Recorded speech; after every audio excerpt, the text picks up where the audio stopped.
It was the first morning of high school. I hadn't even found my locker yet. I was standing in the hallway, lost, nervous, trying to read my schedule. And that's when she insulted me, in front of everyone. Loud enough that people turned to look. Loud enough that some of them laughed. I didn't say anything back. Just walked away. But that morning changed everything. My name doesn't matter. What matters is it was my first day. Not just first day of the year. First day at this school. My family moved over the summer. New town. New state. New everything. I'd spent the whole week before picking out outfits. Planning what I'd say. Rehearsing how I'd introduce myself. Trying to be confident even though I was terrified. That morning I woke up 2 hours early. Changed my outfit 3 times. Did my hair twice. My mom kept telling me I looked great. But I didn't feel great. I felt like everyone would see right through me. See that I was the new girl. The outsider. The one who didn't belong. I walked into Riverside High at 7:45 a.m. The hallway was already packed. Lockers slamming. People laughing. Friend groups clustered together. Everyone knew where they were going. Everyone except me. I pulled out my schedule. Locker 312. I looked at the numbers on the wall. Tried to figure out which direction to go. Someone bumped into me. Didn't even say sorry. Just kept walking. I felt invisible and exposed at the same time.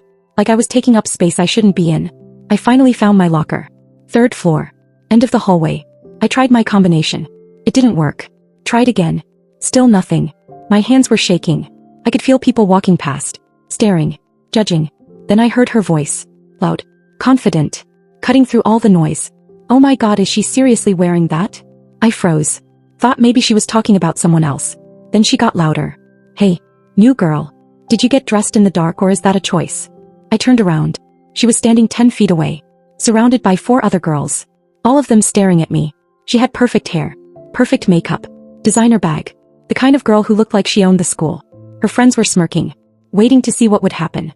I looked down at my outfit. Jeans. White sneakers. A cropped sweater. Nothing crazy. Nothing offensive. Just normal. But the way she said it. Oh. The mockery. It made me feel like I was wearing a garbage bag. People in the hallway stopped. Turned to look. Some pulled out their phones. Not to record. Just to watch. A few people laughed. Not loud. Just quiet snickers. The kind that make your stomach drop. She tilted her head. Smiled. I'm just trying to help. First impressions matter. And that.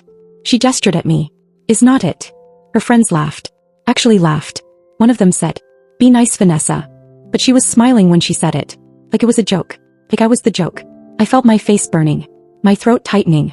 Every instinct told me to snap back. To defend myself. To say something cutting. But I didn't. I just looked at her. Calm. Quiet. And said, "Thanks for the feedback." Then I turned back to my locker. Tried the combination again. This time it opened. I put my bag inside. Grabbed my books. Closed the locker. And walked away. I didn't look back. Didn't give her the satisfaction. But inside, I was shaking. My chest felt tight. My eyes were burning. I wanted to cry. Scream. Run. But I didn't. I went to my first class. Sat in the back. Kept my head down. The whole time I kept replaying it. Her voice. Her smile. The laughter. And I made a decision. Not a revenge decision. Not yet. Just a simple one. I wasn't going to give her the reaction she wanted. I wasn't going to cry. Wasn't going to complain. Wasn't going to make myself a bigger target. I was just going to exist. Quietly. Carefully. And watch. Because here's what I learned a long time ago. Loud people make mistakes. They get comfortable. Overconfident. Sloppy. And if you stay quiet long enough, you see everything. The rest of the morning I kept my head down. But I paid attention. Between classes I saw Vanessa everywhere. Always surrounded by people. Always laughing. Always performing. In second period English she sat 2 rows ahead of me. The teacher asked her a question about the summer reading. She answered confidently. Perfectly. Everyone was impressed. But I noticed something. She kept glancing at her phone under her desk. At lunch I sat alone. Pulled out a book. Tried to blend in. Vanessa's table was in the center of the cafeteria. The loudest table. The most visible. Everyone wanted to sit there. He held court like a queen. People came up to talk to her. Ask her questions. Laugh at her jokes. But I noticed something else. Her friends. The 4 girls she was with that morning. They didn't really talk to her. They talked around her. At her. Performed for her. It wasn't friendship. It was a hierarchy. And she was at the top. Over the next 2 days Vanessa didn't let up. Every time she saw me she had something to say. Oh look, the new girl again. Still haven't figured out how to dress. Does she always look that lost? I wonder if she has any friends yet. Her group would laugh.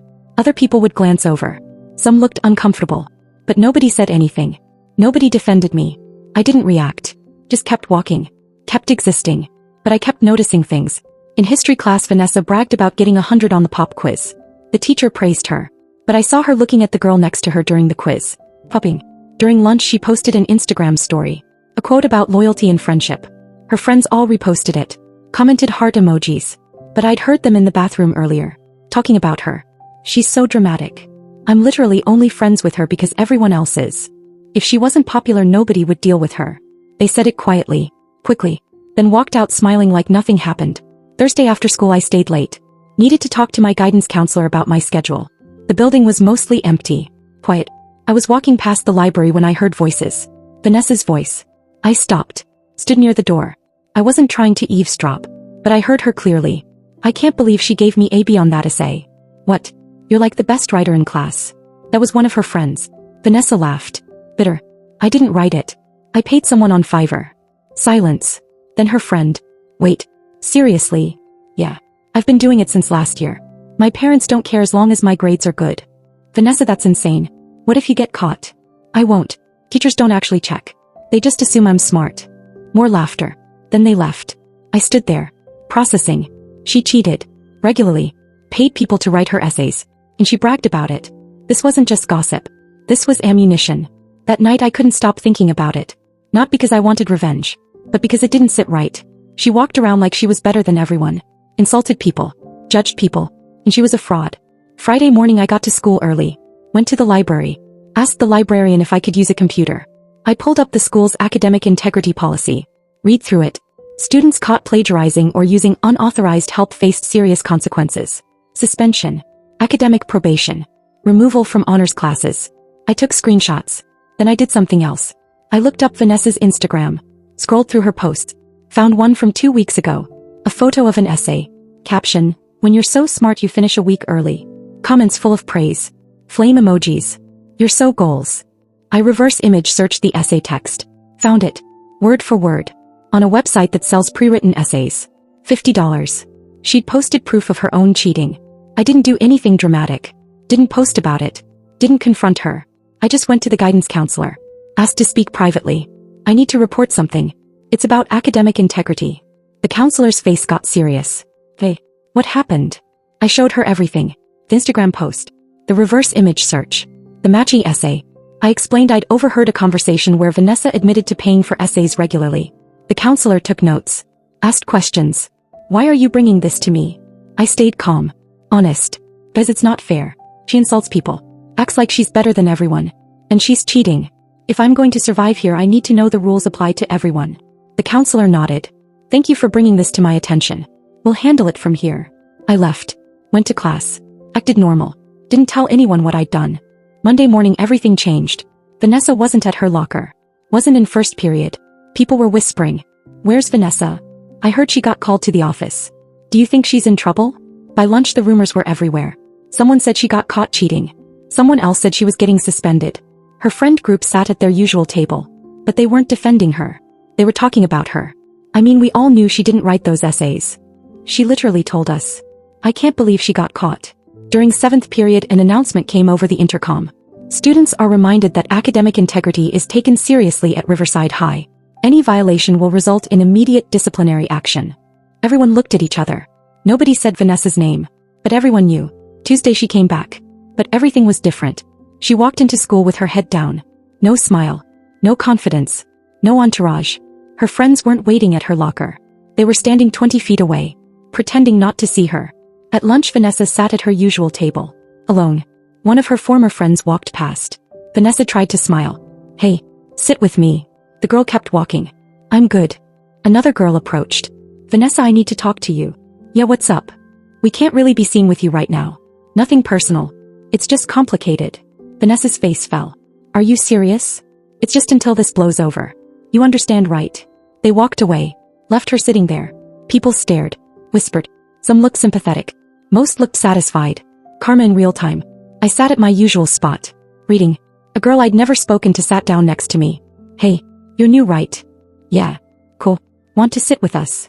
She gestured to a table nearby. 4 girls. All smiling. All genuine. I smiled back. Yeah. I'd like that. The rest of the week Vanessa tried to recover. Posted inspirational quotes about growth. about learning from mistakes. Her comments were full of supportive messages from random people. But at school, nobody cared. She tried approaching her old friends. They were polite but distant. She tried joining conversations. People would smile, nod, then walk away. One day she approached me, after school, near the parking lot. "Hey, can we talk?" I stopped, looked at her. "About what?" I wanted to say I'm sorry. For that first day, I was mean. And I shouldn't have been. I didn't react. Just listened. She continued. "I know everyone thinks I'm terrible now. And maybe I deserve it. But I'm trying to be better." "Okay. That's it? Just okay." I shrugged. "What do you want me to say, Vanessa? You insulted me in front of everyone. Made me feel worthless. And now you're apologizing because your life fell apart. Not because you actually feel bad." Her face tightened. "I do feel bad. Maybe. But that doesn't change what you did. And honestly, I didn't do anything to you. You did this to yourself." I walked away, and I never looked back. The rest of the semester Vanessa faded. She wasn't popular anymore. Wasn't powerful. Just another student trying to get through the day. Her old friends moved on. Found new queens to worship. Me. I found my people. The girl who invited me to sit with her? Her name was Maya. We became best friends. She introduced me to her group. They were kind, funny. No hierarchies. No performances. Just friendship. I learned something important that first week. Revenge doesn't have to be loud. It doesn't have to be cruel. Sometimes it's just telling the truth, staying calm, and letting someone's own actions catch up to them. Vanessa insulted me on the first day of school. But she taught me something I'll never forget. Quiet confidence is more powerful than loud cruelty. And the truth always wins. Looking back, I don't hate Vanessa. I don't even think about her most days. She was just a person who made bad choices. Who built her life on a fake foundation. And when it crumbled, there was nothing real left to hold on to. I didn't destroy her. I just stopped staying silent. That's all revenge really is sometimes. Refusing to let someone make you small. Standing up for what's right. And trusting that the truth will speak louder than any insult ever could. So if you're the new kid, the outsider, the one being mocked, just remember, stay calm, preserve, and when the moment is right, let the truth do the talking. Because karma doesn't need your help. It just needs time. If you've ever been in a situation like this, where someone insulted you, made you feel small, and you got the perfect revenge without even trying, drop your story in the comments, because I want to hear it. I want to know how you stayed calm, how karma found them, how you won without saying a word. I read every single comment, and who knows, your story might be in the next video. Stay strong, stay smart, and never let anyone make you feel like you don't belong. I'll see you in the next one.